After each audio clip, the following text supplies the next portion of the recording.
Welcome back to SS2 Biology. This week we study cellular respiration, the process by which living cells release energy from organic molecules, particularly glucose. Respiration is not the same as breathing. Breathing is the mechanical process of moving air in and out of the lungs. Cellular respiration is a chemical process occurring in every cell of your body, right now as you listen to this lesson. It is how your muscles get energy to contract, how your brain gets energy to think, and how every living function is powered. There are two main types: aerobic respiration, which requires oxygen and releases a large amount of energy, and anaerobic respiration, which does not require oxygen and releases less energy. Both types begin with glycolysis, a process that breaks down glucose in the cytoplasm. We will explore each pathway in detail today. Glycolysis occurs in the cytoplasm of all living cells and does not require oxygen. One molecule of glucose, a 6-carbon sugar, is converted into 2 molecules of pyruvate, each with 3 carbons. During this process, a net gain of 2 ATP molecules and 2 NADH molecules are produced. In aerobic respiration, pyruvate then enters the mitochondria.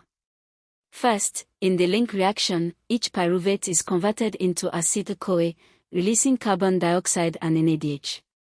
Next, acetyl-CoA enters the Krebs cycle in the matrix of the mitochondrion. For each turn of the Krebs cycle, ATP, NADH, and FADH2 are produced, and carbon dioxide is released. Finally, the NADH and FADH2 pass their electrons to the electron transport chain on the inner mitochondrial membrane. This generates a large amount of ATP through a process called oxidative phosphorylation. The overall yield of aerobic respiration from one glucose molecule is approximately 36 to 38 ATP molecules.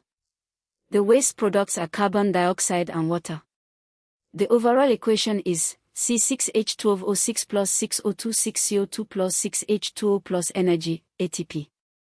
When oxygen is not available, cells switch to anaerobic respiration. Glycolysis still occurs, producing pyruvate and a small amount of ATP. However, without oxygen, pyruvate cannot enter the Krebs cycle. Instead, it is converted in different ways depending on the organism.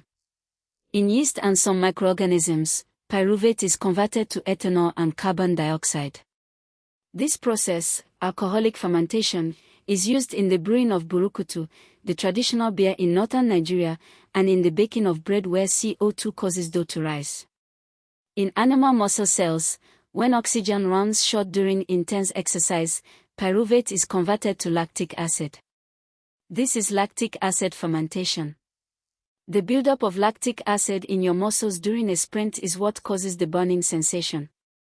Anaerobic respiration produces only 2 ATP molecules per glucose, compared to 36 to 38 for aerobic respiration. This is why you become fatigued quickly during intense activity. Once oxygen becomes available again, lactic acid is transported to the liver and converted back to glucose. This is called the oxygen debt.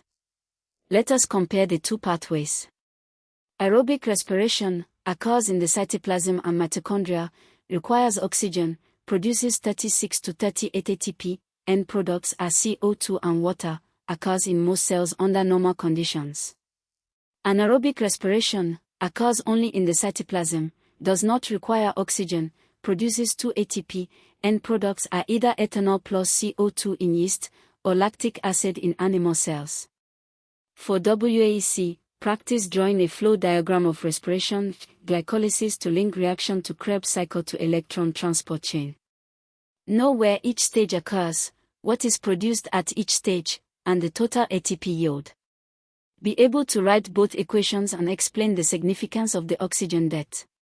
Respiration is tested frequently, so understanding this topic deeply will earn you marks across multiple questions.